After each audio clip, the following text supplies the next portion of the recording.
Bom, gente, boa tarde mais uma vez. A partir desse momento, dia 17 de fevereiro de 2021, a gente dá início à nossa aula, né? A gravação da nossa aula, que vai ficar disponibilizada aí no canal Vinícius Reis, _oficial, no YouTube.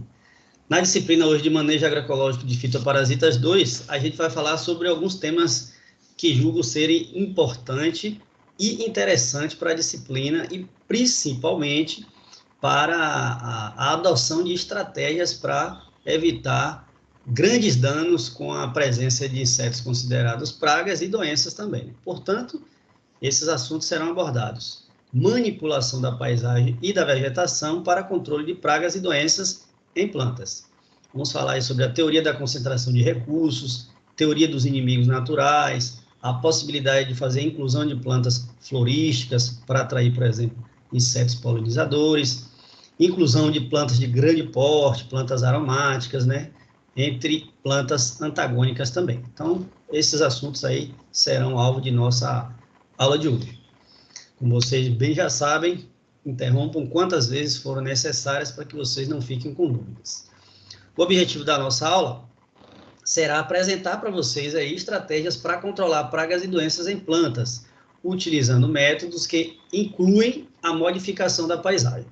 Portanto, a partir do que a gente for expondo hoje, vocês vão ver que, através de estratégias, de técnicas relativamente simples, há a possibilidade de você manipular, ou seja, modificar a paisagem da sua propriedade rural, de modo que você possa atrair insetos polinizadores, por exemplo, né? Insetos benéficos, e também utilizar plantas, por exemplo, estratégias que sejam antagônicas, que vão repelir insetos considerados pragas, evitando assim também o ataque desses insetos e, consequentemente, o surgimento de doenças. Portanto, o que é que você, estudante, ganha com a aula de hoje? Uma oportunidade para conhecer métodos simples, como eu disse, né, e objetivos, para diversificar a composição das plantas na sua área, na paisagem, e assim, consequentemente, poder controlar pragas e doenças na sua área, seja a área pequena, de agricultura familiar, ou uma área relativamente grande. Então, vamos lá. Essa imagem aí já diz muita coisa, né? De como é possível você utilizar estratégias para conseguir modificar a sua paisagem, seja através de uma implementação de florestas não naturais, né? Ou seja, recomposição florística, né? Manipulando assim a paisagem agrícola para que vocês possam melhorar a sua área no sentido de diversificar e aumentar a biodiversidade, auxiliando assim naturalmente no controle biológico de pragas. Portanto, não é uma tarefa muito simples assim, a implementação, a ação de implementar, sim, é simples, mas conhecer as interações, principalmente biológicas e microbiológicas, é fundamental para o sucesso dessa manipulação da paisagem, porque você precisa conhecer a biologia, ou seja, o hábito de vida, por exemplo, de um inseto benéfico, de um inseto que vai ser considerado praga na sua área. Portanto, esse conhecimento dessas interações é importante conhecer. Portanto, como está aqui informado, né? Implica, para você manipular a paisagem, implica compreender múltiplas interações ecológicas entre os inimigos naturais, os insetos considerados inimigos naturais, e os componentes da paisagem agrícola, para que você possa, por exemplo, introduzir espécies vegetais que sirvam de abrigo para esses inimigos naturais. E aí, neste sentido, a agricultura orgânica, ela pode representar uma importante oportunidade para conciliar a crescente demanda que a gente hoje observa no Brasil por alimentos. Então, conciliar essa crescente demanda por alimentos com a conservação da biodiversidade. Então, sabes que no mundo inteiro, e o Brasil também, né, é um dos países que a gente vai observar uma crescente demanda por alimentos ao longo desses próximos anos. Estou falando de crescimento a curto prazo, 2026, 2027. nos próximos 5, 6 anos, a gente vai observar um crescimento muito grande da demanda por alimentos. Ao se falar em demanda por alimentos, necessariamente, a gente está falando de uma pressão por produzir mais alimentos. Então, haverá uma ação maior nas zonas rurais por produção de alimentos. E se a gente tende a produzir mais alimentos, a gente tem que estar preocupado com as condições físicas dos solos, químicas, biológicas e microbiológicas, bem como também estar atento à diversificação. Como você já sabe, a pressão em uma área agrícola, quando você coloca apenas uma cultura, ou seja, estou falando de monocultivos ou monoculturas, vai haver uma pressão para uma seleção de organismos que vão necessariamente atacar aquele monocultivo. O que eu estou querendo dizer com isso? Que quando você tem apenas uma cultura agrícola numa área, um monocultivo, há obrigatoriamente aí a necessidade de você diversificar a sua paisagem, manipulando-a para que você tenha um aumento da biodiversidade, porque o monocultivo, ele seleciona pragas para aquela cultura, porque você não tem tanta diversidade na sua área. E aí, diante de tudo isso que eu estou dizendo, a agricultura orgânica, ela auxilia nessa, como uma ferramenta, né, para você produzir alimentos e, por outro lado, conservar a biodiversidade da sua área. Por enquanto, alguma dúvida? Eu posso seguir?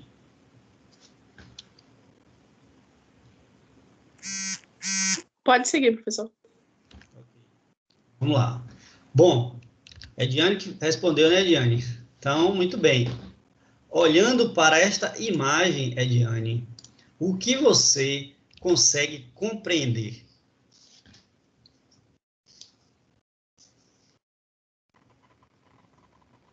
Você conseguiria explicar essa imagem?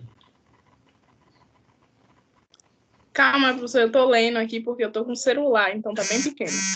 Então, deixa eu ler para você aqui, para facilitar, para vocês todos, né?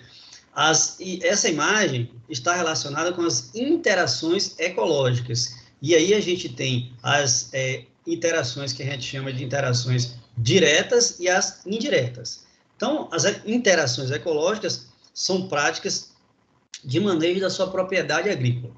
E a gente está falando de interações entre insetos, que são considerados pragas, né? Insetos herbívoros, ou seja, não pragas, inimigos naturais em hortaliças orgânicas, por exemplo.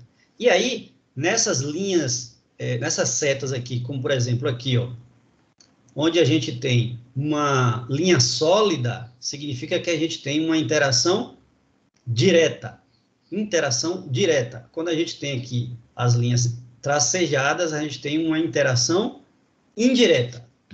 E o que está em sinal positivo, a gente diz que é uma interação positiva, de natureza positiva, e negativo, uma interação de natureza negativa.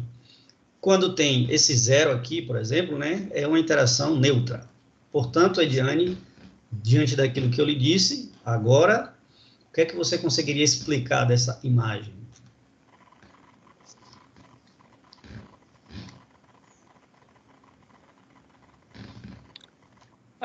Acho que a imagem ela tem um intuito aí de mostrar as diferentes interações ecológicas, são as relações ecológicas interespecíficas entre diferentes espécies, tanto vegetais quanto de insetos, né?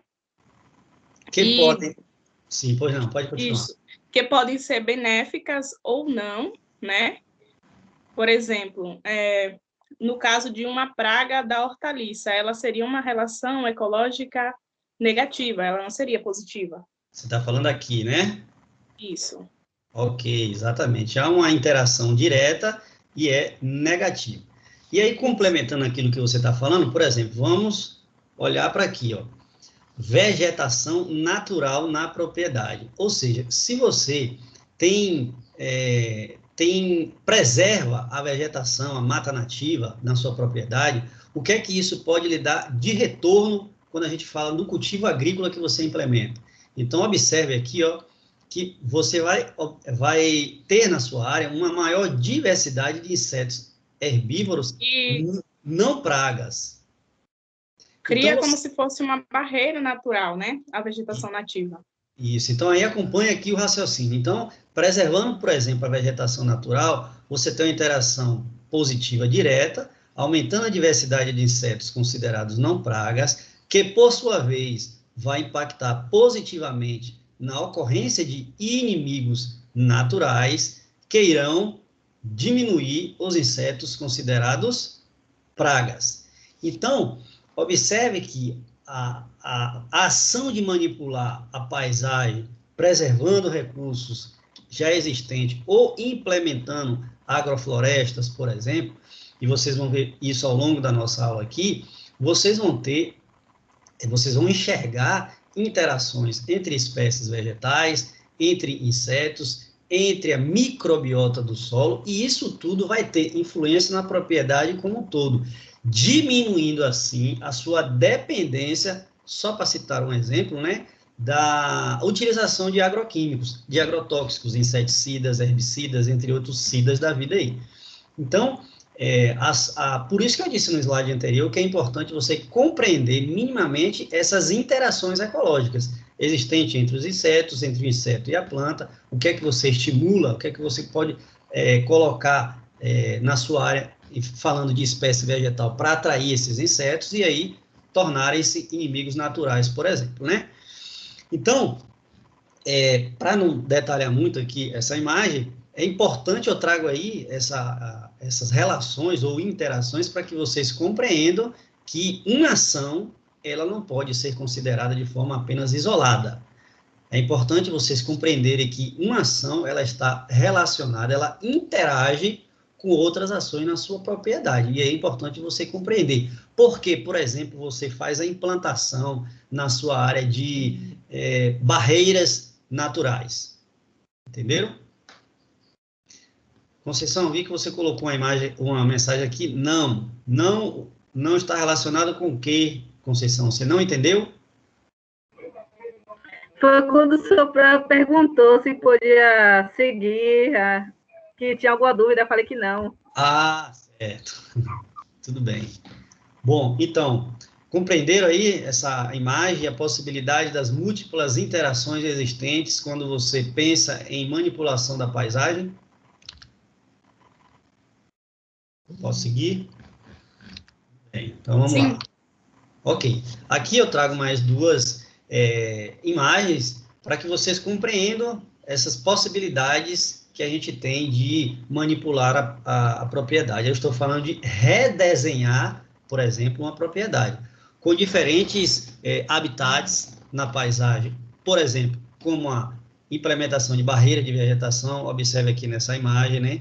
Isso aqui são barreiras de vegetação, que podem ser, inclusive, até naturais, né? Preservou-se essa área e aí utilizou essa área aqui para o cultivo agrícola.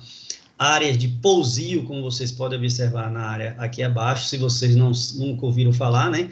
Pousio, como está aqui, para a informação, para vocês não esquecerem, né? Consiste no descanso da sua área, né? De forma intencional, garantindo que o solo ele recupere a sua fertilidade. Por quê? Porque a gente sabe que as culturas agrícolas, toda e qualquer espécie vegetal, né? Ela vai extrair do solo nutrientes para a sua sobrevivência, para o seu crescimento.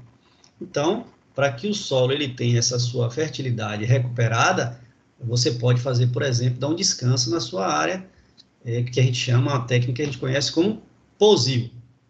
Então, a presença de diversas culturas na sua área, como a gente está observando aqui, a diversificação nas hortaliças, podem e, consequentemente, irão contribuir para a conservação das espécies benéficas de insetos dentro da sua propriedade. Então, mas para que vocês observem tudo isso acontecer, é importante que sejam utilizadas práticas de manejo que agridam menos, ou seja, menos intensivas, evitando, por exemplo, o uso excessivo de implementos ou máquinas agrícolas muito pesadas, que podem, né, com a repetição, o uso em excesso, causar compactação da sua área. Então, a redução dessas práticas mais intensivas é importante. Além, naturalmente, de você promover a diversificação dos cultivos, né? colocando uma área em pousio, passando para uma área vizinha e fazendo essa rotação do terreno onde você está plantando, né? Bom, aqui em vermelho eu deixo essa informação para vocês. O agravamento de muitos problemas com pragas está cada vez mais relacionado à expansão das monoculturas às custas da perda da vegetação natural, reduzindo assim a diversidade habitat do local. Ou seja, quando você entra em uma área e você elimina a vegetação que naturalmente é diversificada, ou seja, há uma biodiversidade de espécies vegetais, animais, micro-organismos, insetos, por exemplo, você e coloca uma cultura, ou seja, falando novamente aqui de monocultura, naturalmente você vai selecionar pragas para a sua área. Por quê? Porque não há diversificação. E se não há diversificação, tenham sempre em mente que você vai ter um impacto negativo direto em relação a inimigos naturais.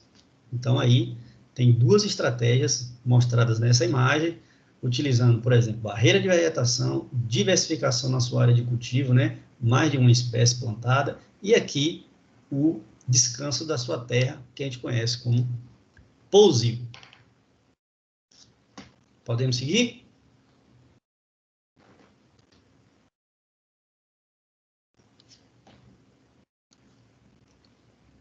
Sim. Vamos lá.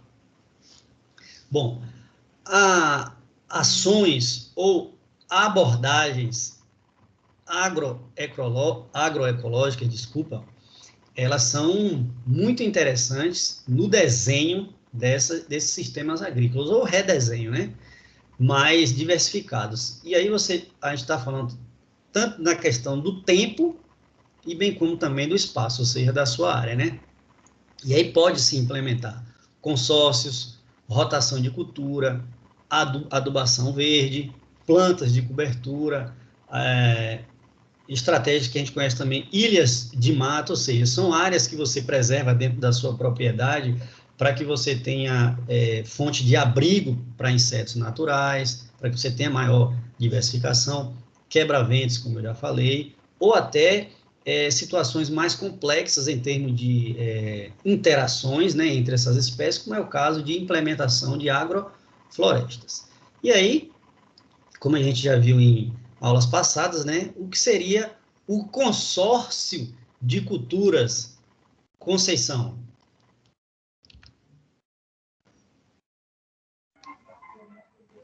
Consórcio de culturas, aquelas plantas que é favorável uma para outras, que não leva, que leva benefício, não, como é que se fala?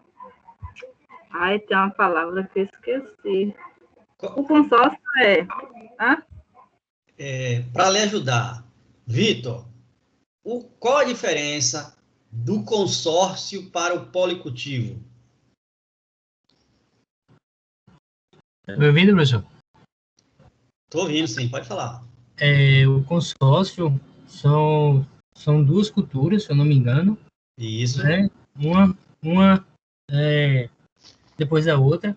E o policultivo são mais de duas culturas, no caso, né? Perfeito. Então, essas são técnicas mas sempre levando em consideração quais as pragas, por exemplo, que atacam, ou doenças, né, que essas plantas são acometidas. Senão você pode estar fazendo apenas atraindo, né, esses insetos pragas e as doenças, se você não pensar com cuidado, com critério, nessas plantas que você está utilizando para fazer o consórcio ou o policultivo. E aí, pensando nisso, é importante também fazer a chamada rotação de cultura, justamente para você fugir do período onde essa praga ela é mais ativa, por exemplo, no inverno, no verão, e bem como também pensar na questão do solo também, né, para que você não faça uma pressão muito grande nos nutrientes do solo. Então, a rotação de culturas também tem essa finalidade de preservação das características do solo, manutenção das características do solo, tanto física como biológicas e microbiológicas. Pensando também nessa questão do redesenho, né, da propriedade, para você manipulá-la e de forma que você tenha menos pressão em relação às doenças e pragas, uma outra estratégia é a adubação verde, que seria a utilização de plantas, muitas delas têm a função de incorporarem nitrogênio no solo. Então, na adubação verde, como vocês podem ver nessa imagem aqui, as plantas atuam como ferramentas para melhorar as características físicas e químicas do solo. Geralmente, como eu disse, né, são utilizadas leguminosas, que são plantas que vão incorporar nitrogênio no solo. Então, são plantas que geralmente produzem muita folhagem, né, muita massa verde, muita biomassa, e essa biomassa vai ser incorporada porque ela vai ter a possibilidade de introduzir no solo um dos nutrientes que são muito requeridos pelas plantas, que faz parte dos macronutrientes. Vamos relembrar, Maiana, quais são os macronutrientes mais requisitados aí, né, pelas plantas? Nitrogênio, potássio, fósforo. NPK, exatamente. Esses são os macronutrientes. Um desses três, que é o nitrogênio, pode ser incorporado fazendo a adubação verde. E aí, Ediane, você poderia me citar exemplos de plantas que podem ser utilizadas na adubação verde? Milho, feijão de porco, que é mais comumente utilizado, tem mais, liricídia, feijão guandu, enfim, tem uma infinidade de plantas. Tipo essas daqui, né, Diane? Crotalária, feijão guandu, mucuna, feijão de porco, um dos mais utilizados, né? Calopogônio, estilosantes aí, como vocês podem ver. Então, todos esses exemplos aí, além daqueles que você citou anteriormente, são já de conhecimento que se pode utilizar para fazer essa incorporação de nitrogênio, porque crescem bem, como eu disse, produzem bastante biomassa, protegem o solo com o seu crescimento, né? E, naturalmente, depois a gente pode fazer essa incorporação de nitrogênio no solo. Alguma dúvida?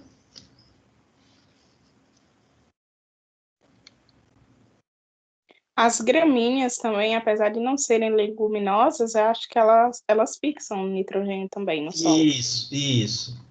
É porque mais em relação à produção de biomassa, de fato, as leguminosas, elas contribuem bastante. Mas sim, pode-se utilizar gramíneas também.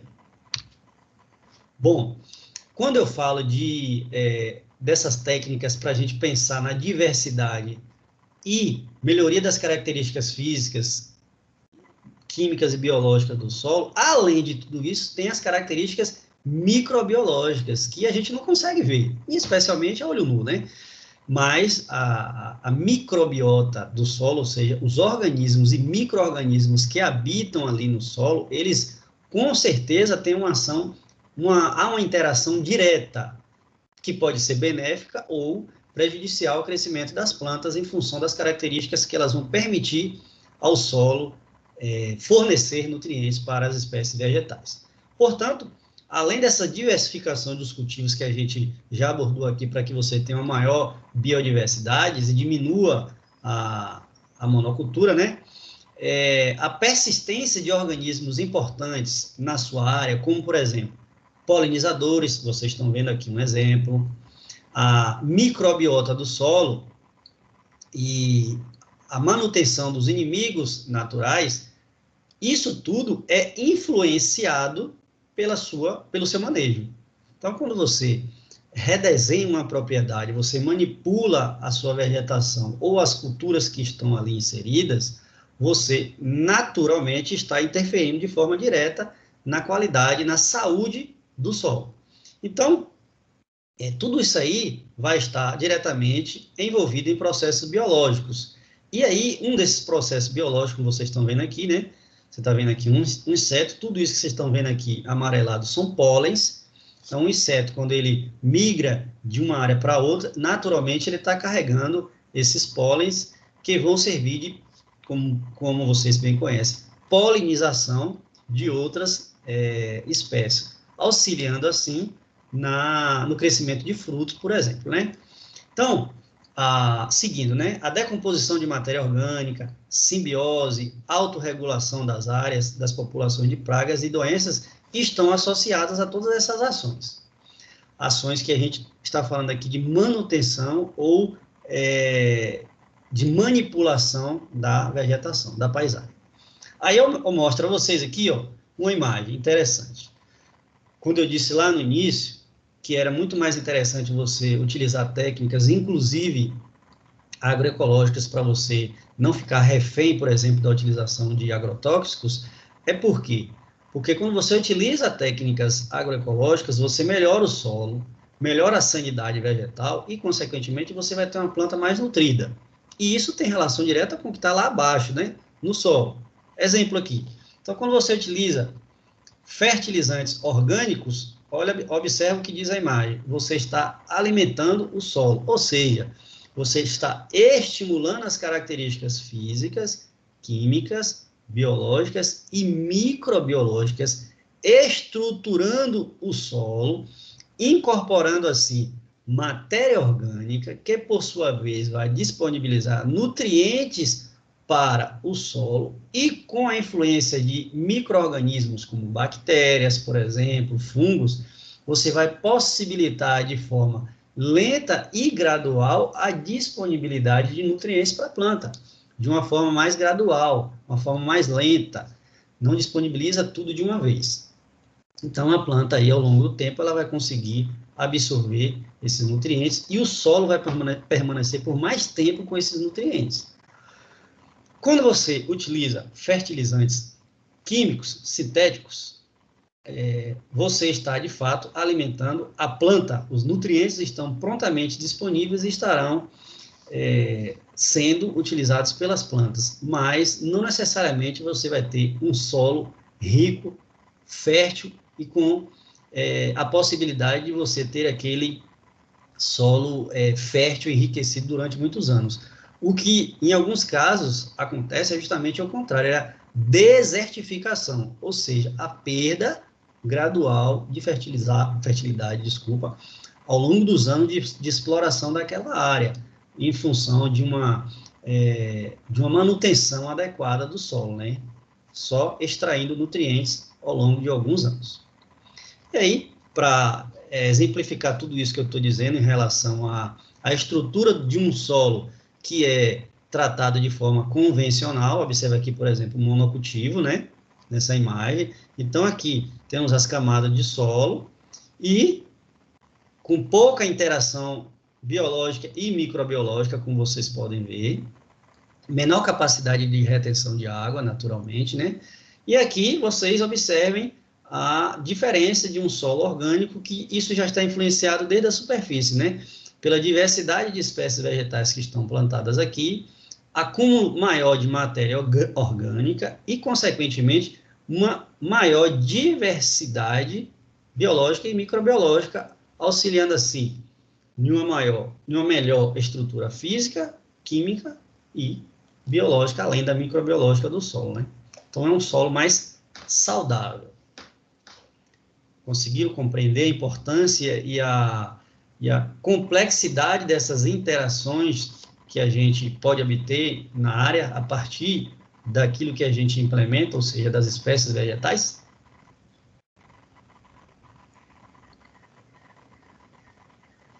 Sim, sim. Ô, professor, Pode falar.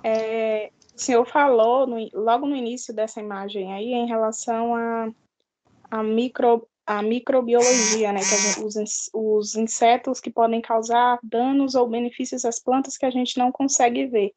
Aí eu, lembrei, assim, de um exemplo só. Por exemplo, um micro-organismo que seria benéfico para as plantas. Aí eu lembrei, dos fungos micorrízicos. A palavra eu não sei se está certa. Fungos micorrízicos arbusculares. Isso. E um negativo seria os... Ai, meu Deus. Aqueles... Nematóide. Os nematóides, isso. Aí eu tenho uma pergunta em cima disso. Pois não. Normalmente, o produtor rural, ele faz a análise do solo para saber a deficiência de nutrientes e as necessidades que cada solo tem. Aí, num caso desse, para analisar a presença de micro-organismos fitopatógenos, por exemplo, no solo, existe um tipo de análise direcionado a isso? Existe, Ediane. Muito boa sua pergunta. É porque, geralmente, como você colocou, é a resposta imediata. Nós, seres humanos, temos essa tendência a ser imediatista, né? Ver o resultado muito, muito rápido. E na natureza, nem sempre é assim. A estratégia é a seguinte, bom, antes de falar da estratégia, o que é feito normalmente, né? O produtor, ele pede justamente uma análise de solo física ou química. E, na maioria das vezes, ele pede análise química, ou seja, ele quer saber os nutrientes, se tem, qual a disponibilidade que tem de nitrogênio, de fósforo, de potássio, cálcio, magnésio, enfim. Visto aquilo que tem deficiência, ele vai lá e faz uma calagem e depois uma adubação. E aí, a partir da necessidade da cultura implementada, ele vai suprir as necessidades. Mas o que pode ser feito, alguns centros de pesquisa ou até universidades fazem, é o seguinte: é análise física, química e microbiológica. Então, há sim a possibilidade de você enxergar como está o seu solo, não só do ponto de vista estrutural, ou seja, se ele é um solo arenoso, argiloso, argilo-arenoso, enfim, ou se você tem deficiência de ferro, por exemplo, ou de nitrogênio. Você também pode saber o que é que você tem, por exemplo, em quantidade de matéria orgânica, e quais são os micro-organismos, ou se há presença de nematóide no solo, sim. Então, o correto é fazer essa análise completa, física, química e microbiológica do solo, para você realmente ter esse retrato. Entendeu? Não só analisar a fertilidade do solo. Compreendeu? Sim. Muito bem. Uma das formas que pode ajudar a você manipular a sua área e você ter maior diversidade, ter uma área mais diversa realmente no conjunto de espécies vegetais e animais, é a utilização de agroecossistemas, né? E o que seria o agroecossistema? Trago aqui para vocês um conceito, mas não com a perspectiva de vocês decorarem, né? É para que só que vocês tenham em mente o que seria um agroecossistema. É um ecossistema artificializado, ou seja, ele é proposto pela ação do homem, né, por influência antrópica. Então, é um ecossistema artificializado pelas práticas humanas ligadas à agricultura, sendo esta entendida como um conjunto de valores, relações sociais, políticas, culturais, econômicas, tecnológicas e ambientais. Então, é um sistema que não se resume única e exclusivamente às ações ligadas à agricultura, né? É um contexto maior, mais amplo, né? Então, o uso dessa biodiversidade leva a uma perspectiva para o manejo de pragas, uma perspectiva muito mais ecológica do que a agricultura convencional, uma perspectiva mais holística, onde você compreende mais o todo e não situações pontuais, de forma integradora e sustentável, que é mais importante, né? Onde essa diversidade vegetal desempenha um fator fundamental para o manejo sustentável de todo esse agroecossistema. Aí a gente fala de manejo de solo, de uso do solo, manejo da água, manejo correto de nutrientes, inclusive pensando na ciclagem de nutrientes, as rotações de culturas, as culturas implementadas, e também é importante pensar nos animais que estão envolvidos na área. Então, o agroecossistema, ele tem essa característica e também é uma estratégia a ser pensada quando a gente fala de manejo da paisagem para a preservação das características, da diversidade, principalmente sustentabilidade. Bom, observe como é simples o manejo de um agroecossistema. É claro que eu estou brincando, né? Não é uma tarefa muito simples, mas observe, fazendo uma relação com a questão da interação que eu mostrei para você naquela imagem maior, que, embora inicialmente pareça muito complexo, mas se você, desde do início da sua atividade, ou se você dedicar a mudar para você pensar numa maior sustentabilidade, observe que praticamente todas as ações na sua área, elas têm alguma relação. Importância todas têm, né? Mas observe que é muito complexo, mas é importante para a manutenção da sustentabilidade da sua área. Por exemplo, quando você pensa aqui na questão do solo, né? Então, vamos imaginar inicialmente a questão dos nutrientes. Você pode pensar numa adubação que seja mineral ou na adubação orgânica. Vamos imaginar que esses nutrientes aqui, eles podem ser oriundos, eles podem ser incorporados ao solo através da compostagem. Então, lembrando sempre que essas setas aqui, gente, ó, sólidas, tem a ver com a relação direta da ação. Então, a compostagem que você pode fazer na sua área, você vai ter uma relação direta com a disponibilidade de nutrientes, pensando na adubação orgânica. E aí você sabe que a adubação orgânica, como eu mostrei nos slides anteriores, ela vai ter uma influência muito mais positiva no que diz respeito à saúde do solo de um modo geral, do que simplesmente fornecer nutriente para a planta, né? Você torna o solo mais saudável, né? Por exemplo, você vai reter mais água, né?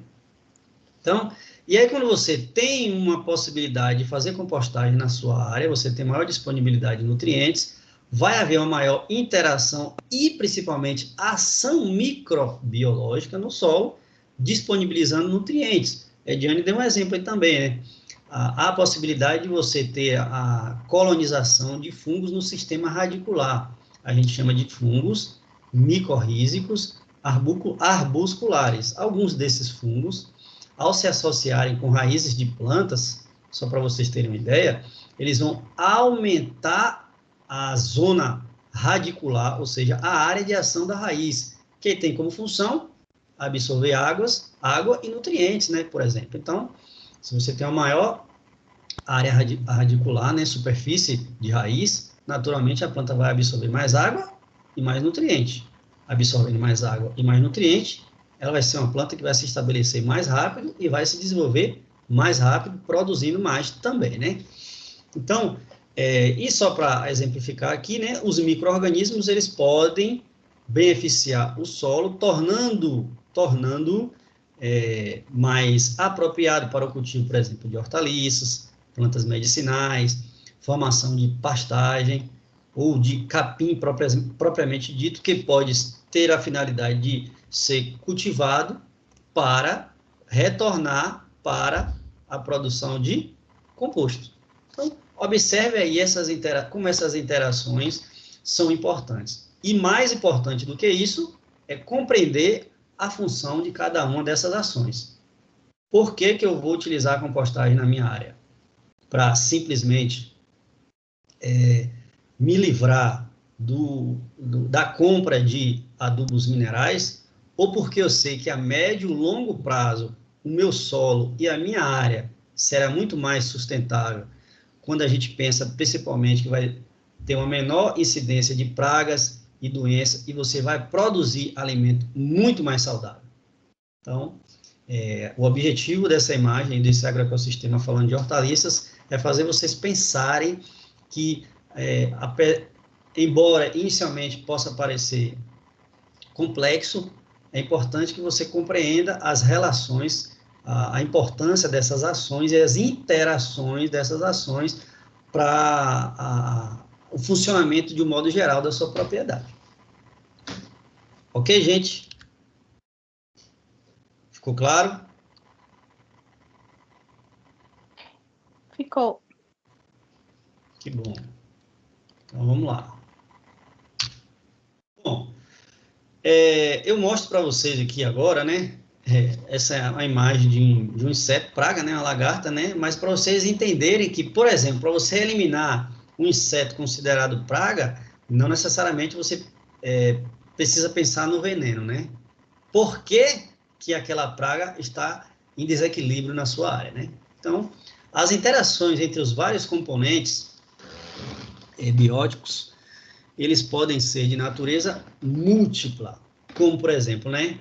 Competição. Se você tem uma praga na sua área em desequilíbrio, ou seja, em número muito grande, você pode utilizar outros organismos, como, por exemplo, a utilização de micro-organismos, né, para controlar a sua praga. Então, através da competição, através da predação, do parasitismo, entre outras ações que esses componentes bióticos podem favorecer a sua área. Algumas dessas interações... Professor, pode falar. licença, pode estar também utilizando efeito alelopático, né, de outras plantas, como cravo de defunto. Isso aí. A gente tem sim, isso que você acabou de falar diretamente a ação da manipulação da paisagem. É você introduzir uma espécie vegetal que você sabe que tem um efeito antagônico, e nesse caso é repelente mesmo, né?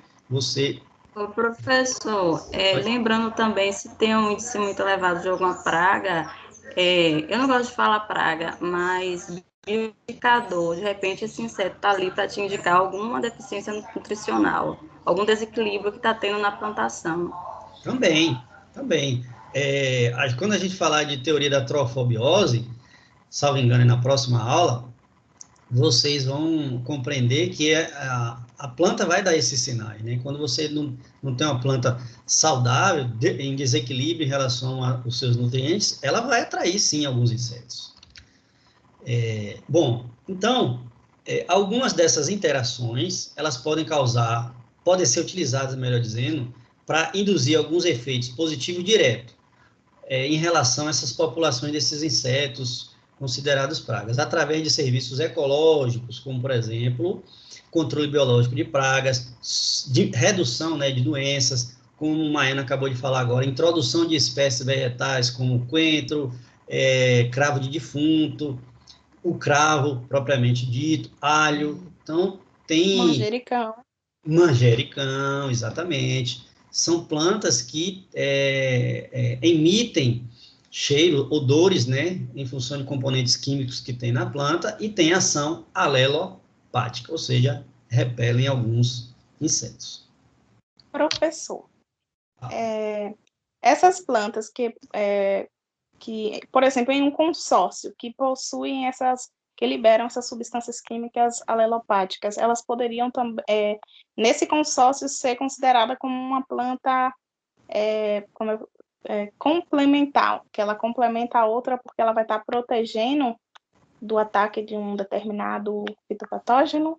Pode, com certeza. Não esquecendo que algumas plantas, como é o caso aí do manjericão, alho também eu citei, ela não tem apenas essa função de repelir insetos, né? É uma cultura que pode ser explorada comercialmente, ou seja, você vai vender e aquilo vai gerar lucro para o produtor. Mas respondendo a sua pergunta, sim, com certeza.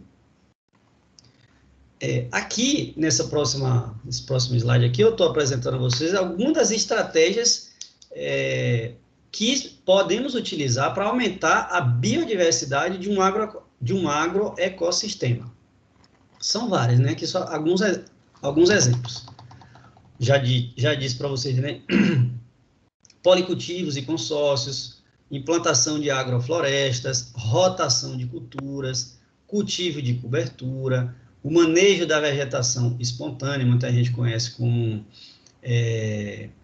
erva daninha, adubação verde, a utilização de adubo ou matéria orgânica, implementação de quebra-vento para reduzir a incidência dos ventos em áreas, né, que você tem essa incidência de ventos, especialmente aquelas áreas mais planas. E tudo isso daqui vai influenciar na sua biodiversidade, né? Tudo isso daqui. Associado a tudo isso aí, associado a essas práticas, você vai observar, né?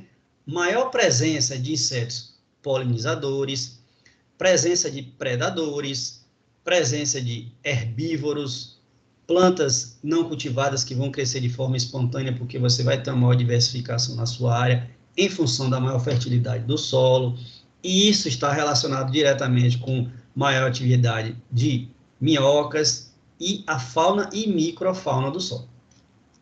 Ou seja, vai haver uma relação direta entre essas práticas e o aumento da biodiversidade do agroecossistema, que, por sua vez, vai ter uma resposta positiva no crescimento das suas espécies vegetais que você tem um interesse econômico, ou seja, você quer produzir para obter o seu sustento, mas não só isso, porque vai haver uma melhora considerável das relações existentes ali entre as espécies vegetais e animais, além de uma melhora significativa, como eu já disse, da estrutura ou microestrutura existente no solo.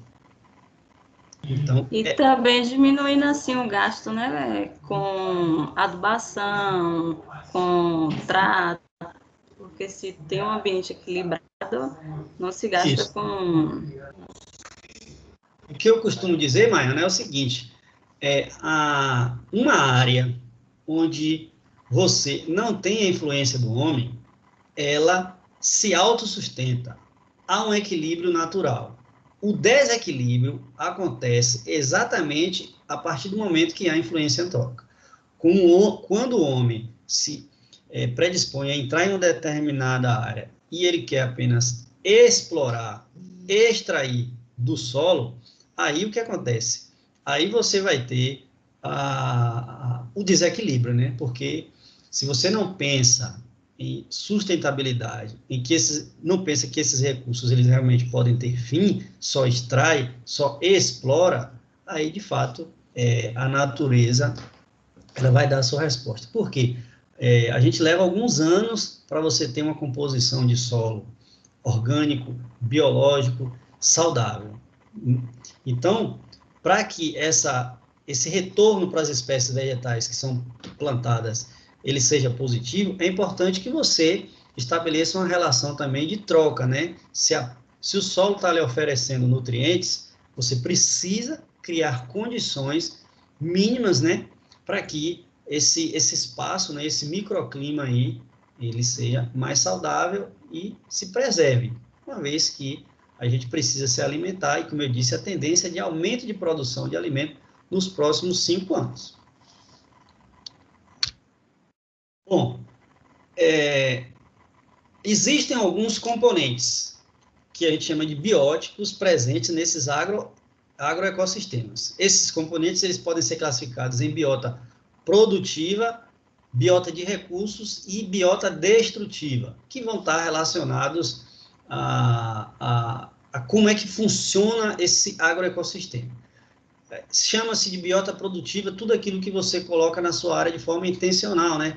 Que são as culturas que você vai obter, pretende obter lucro, né? A partir da sua comercialização, implementação de árvores, animais que são selecionados para a criação pelos agricultores. Isso é a biota produtiva.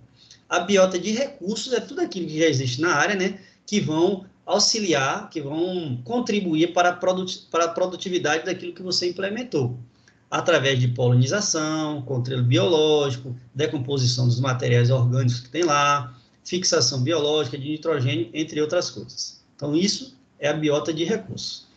E o que se considera biota destrutiva dentro dos componentes bióticos são as plantas espontâneas ou invasoras, insetos considerados pragas, micro-organismos que podem causar doenças, ou seja, patogênico, né? Cuja influência o agricultor vai procurar reduzir através justamente das suas práticas de manejo, né? Nesses agroecossistemas. Então, essa biota considerada destrutiva, na maioria das vezes, ela surge em função da influência do homem, que, por sua vez, vai tentar implementar práticas, né, de manejo justamente para reduzir essa ação negativa da biota destrutiva. Bom, vamos dar alguns exemplos aqui, né? Então, observe aqui essa área, né? Uma área onde você tem área de pastejo, né? E também você tem alguns eucaliptos plantados, ou seja, há a possibilidade de fazer comércio, né? Ou seja, vender nessa madeira, né? Madeira de reflorestamento, enfim. Então, esse tipo de biota pode estar relacionado a uma biodiversidade que é planejada, ou seja, refere-se à produção, às culturas e animais de criação propositadamente incluídos ali na área, no seu agroecossistema, sendo determinada pelo tipo pelo tipo de manejo adotado, ou seja, a utilização de insumo que você coloca ali, se é biológico, se é químico, os arranjos produtivos que você coloca ali, quais são o tipo de relação, por exemplo, aqui a gente já está vendo o sistema agro-silvopastoril, enfim, então isso é uma biodiversidade planejada. Há alguma diversidade ali, mas isso foi planejado pela ação do homem, né?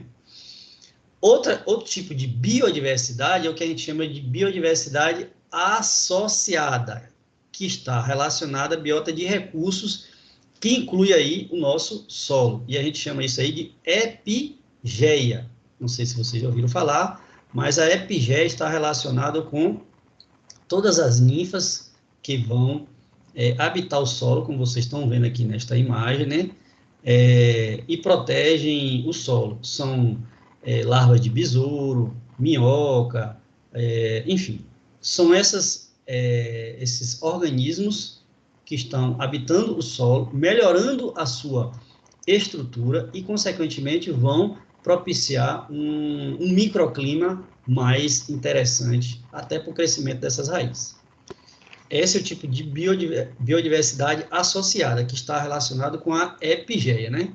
Então, esses organismos vão colonizar o agroecossistema, vindo de ambientes circundantes, e que poderão ter sucesso em estabelecer-se nesse sistema, dependendo do manejo, né? Então, a epigeia, ou seja, as ninfas que habitam o solo, propiciam um ambiente mais rico em termos de nutrientes para o crescimento de espécies vegetais. Isso é a biodiversidade associada. A biodiversidade planejada está relacionada à mudança da paisagem ou do ambiente pelo agricultor, implementando, como vocês podem ver aqui, espécies de grande porte, algum sistema de criação de animais, como vocês podem ver aqui, e isso está relacionado também com o tipo ou a quantidade de insumo que se utiliza na área. Ou seja, pode até haver uma biodiversidade aí, mas ela é planejada. Diferente, por exemplo, de uma área onde você tem pouca interferência humana, onde você tem uma biodiversidade natural. Ok?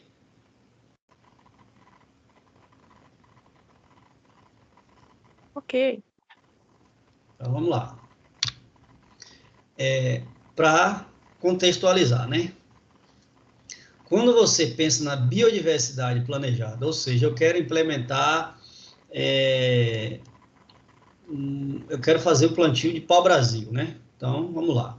Você vai promover o funcionamento do seu agroecossistema através do controle, por exemplo, de insetos que vão causar danos no pau-brasil, por exemplo.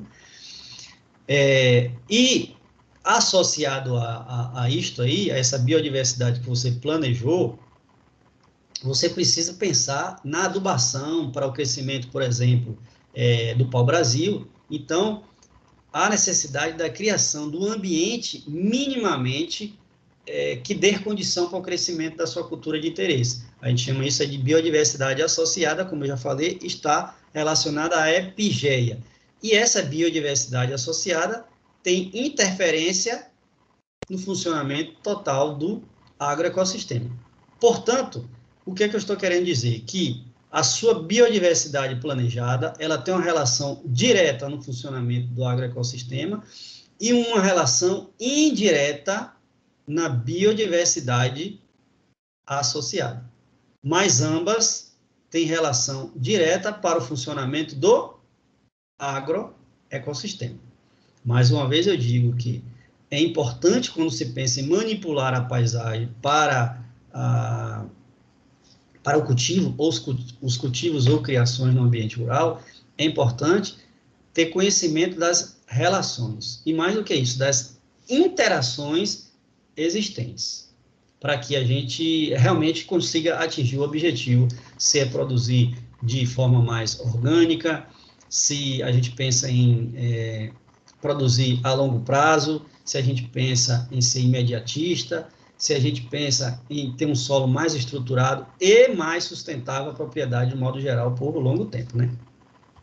Então, o agroecossistema ele pode sim ser uma alternativa, pensando na biodiversidade planejada ou aquela que a gente já conhece, que está relacionada com a ação da epigeia, que são larvas no solo, né? Larvas ou ninfas.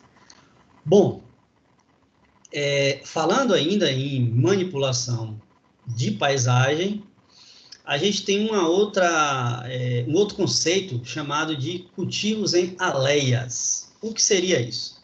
Trago duas imagens para vocês aqui, né? Então, primeiro, a famosa imagem de um monocultivo, né? Nesse caso aqui é o monocultivo da soja.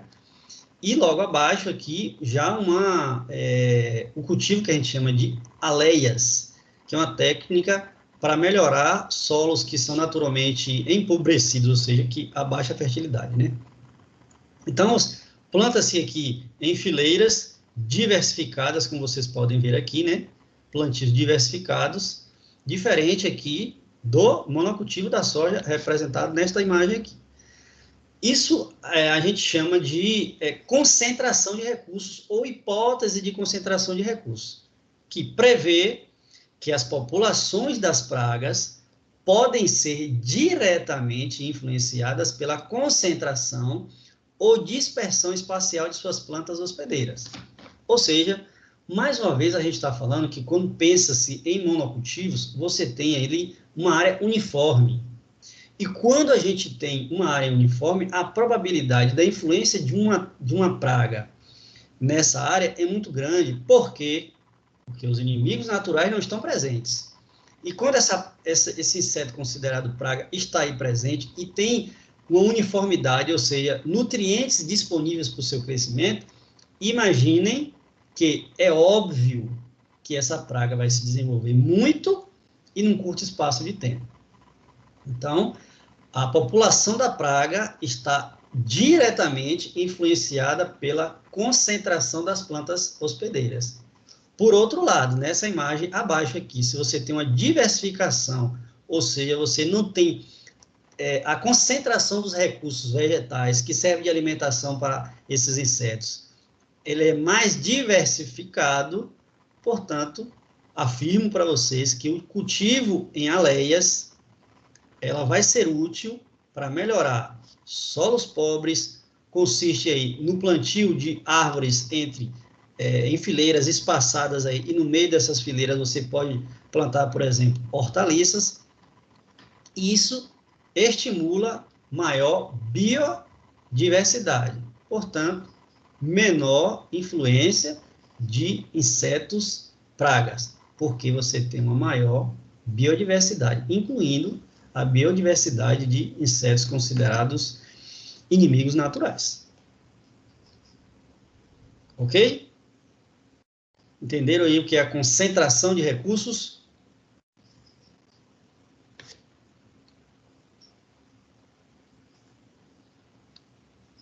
Entenderam?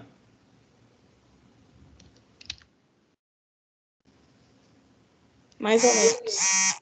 Mais ou menos? Então, para ficar mais, Ediane, eu te explico.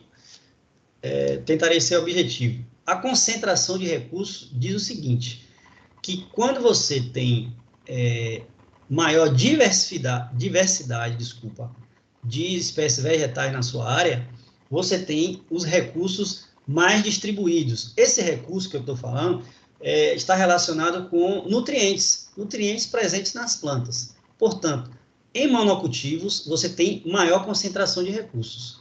Em policultivos, em áreas onde você tem diversificação de espécies vegetais plantadas, você tem maior diversidade de recursos. Você não tem uma concentração de um determinado recurso em um único plantio. Então, monocultivos, você tem maior concentração de recursos, vai atrair mais insetos pragas, porque você não tem biodiversidade. Plantios em policultivos, você tem menor concentração de recursos, maior quantidade de insetos considerados inimigos naturais, porque você tem maior biodiversidade. Portanto, a influência de pragas e doenças é menor. Entendeu agora? Sim. Que bom, hein? No final eu faço pergunta para saber se entendeu mesmo. Bom, Por que é importante conhecer essa concentração de recursos? Justamente para que a gente compreenda aí a hipótese do inimigo natural. A abundância, veja bem, a abundância e diversidade dos inimigos naturais tendem a ser maior nos sistemas diversificados. Veja bem, a tendência é que você tenha maior diversidade de inimigos naturais, onde você tem sistemas diversificados. Portanto, Ediane, onde você espera obter maior quantidade, maior diversidade de inimigos naturais? Em áreas onde você tem maior ou menor concentração de recursos, dito no slide anterior. Maior concentração de recursos. Não, ao contrário. Vamos voltar aqui. Olha bem. Opa, desculpa. Olhe bem. Em monocultivos, você tem maior concentração de recursos. Ou seja, você tem maior quantidade de plantas, eu não estou falando mais diversidade. Veja bem, você tem maior quantidade de plantas disponíveis ao ataque de pragas, quando você tem monocultivos. Então, você tem recursos concentrados ali, você tem maior quantidade de recursos, ou seja, de folhagem da soja, que vai ser atrativo para os insetos. Quando você tem, nessa sua área de baixo aqui, representado pela letra B, uma maior diversidade de espécies vegetais, você diminui a concentração de recursos, ok? Então, imagina que nessa mesma área aqui de baixo, na letra B, você tenha também plantio de soja. Mas, além de soja, você tem hortaliça, você tem árvore de grande porte, enfim. Então, você imagina aí, responda. Onde é que você vai ter maior incidência de pragas? Na letra A ou na letra B? Na A. Maior incidência de pragas na letra A, porque você tem uma menor diversidade de espécies vegetais. Se há menor diversidade de espécies vegetais, a gente tem maior concentração de recursos. Aí agora, respondendo aqui, os inimigos naturais estão mais distribuídos em áreas onde você tem mais diversidade vegetal. Quanto maior diversidade vegetal, maior diversidade maior é a biodiversidade. Resumindo, a biodiversidade está presente em ambientes onde você tem maior diversidade de vegetais. Você não tem monocultivos. Quando você tem monocultivos, você tem uma pressão de seleção. Você seleciona determinados tipos de espécies que vão viver ali, porque você só tem, você limita a fonte de alimentação. Então, apenas aqueles insetos ou organismos que conseguem se alimentar, por exemplo, da soja, é que vão viver ali. Então, por isso que a gente fala de concentração de recursos. Você tem muito recurso, mas de uma espécie só. Portanto, a abundância e a diversidade dos inimigos naturais tendem a ser maiores nos sistemas diversificados, porque você aumenta a disponibilidade de habitats, de inimigos naturais, enfim. Então, você tem maior diversidade de espécies vegetais e, consequentemente, de insetos, por exemplo, os polinizadores. Esta planta aqui, por exemplo, é a Phacelia tanacetifolia. Phacelia tanacetifolia. É uma planta de uso relativamente amplo na Europa e Austrália para o manejo de agroecossistemas. Por quê? Porque eles vão fornecer recursos florais para moscas predadoras de pulgões. Então, as moscas se alimentam aqui do néctar dessas flores, por sua vez, vão crescer e vão predar os pulgões, que podem ser considerados pragas aí em, por exemplo, hortaliças. Então, você estimula a diversidade local das flores, por exemplo, para que os inimigos naturais apareçam e, consequentemente, reduza aí a sua possibilidade, por exemplo, de utilizar algum inseticida, ainda que seja orgânico, né? Entendeu? Ediane, Vitor, Maiana, Conceição. Então, vamos lá. Gente, aqui eu apresento para vocês um exemplo, tá? Não que isso vá servir para todas as áreas, mas, assim, possibilidades de plantas que podem ser cultivadas e que vão, por exemplo, auxiliar no combate de pragas. Aqui, o exemplo, né? A gente tem abóbora plantada com alface, vão ser benéficas, podem auxiliá-las entre outra. Já a abóbora com brócolis não é recomendável, mas a abóbora com a capuchinha, por exemplo, ó, elas vão ajudar no controle de pragas. Então, são estratégias de plantas que podem ser utilizadas na sua área e consideradas como plantas antagônicas, mas é importante conhecer, como eu já disse, como elas se comportam, né? Aqui são vários exemplos, né? E aí, aqui temos outros, né? Por exemplo, aqui, ó, melão, ele pode também ser plantado junto com a capuchinha e vai ajudar no controle de pragas. Já morango, por exemplo, e brócolis são plantas que não vão conseguir se adaptar muito bem, porque podem, por exemplo, atrair muitos insetos, pragas para ambas as culturas, e vão competir por nutrientes que ambas as plantas podem utilizar. Veja bem a informação aqui que eu disse. Essas informações não são regras. Você pode fazer experimentações diferentes na sua área aí, né? Para ver o que melhor consegue controlar, por exemplo, cochonilha, pulgão, ou algum inseto que seja de mais importância na sua área, na sua região. São apenas alguns exemplos de estratégias que podem ser úteis. Bom, observe essa imagem. Vocês podem observar aqui que aqui a gente tem uma grande área, provavelmente com floresta nativa, e aí você tem uma área onde é utilizado aí, né, comercialmente. Então, é importante sempre pensar que a ação do homem para produzir alimento, para cultivar animais, para criar animais, no sentido de produzir alimento para a população, vai haver uma pressão, vai haver uma influência no ambiente. O que se tem que analisar é o equilíbrio, né? Se você implementa na sua área uma ação que vai ter algum dano ambiental, como, por exemplo, um desmatamento, por que não pensar em uma outra área ser reflorestada?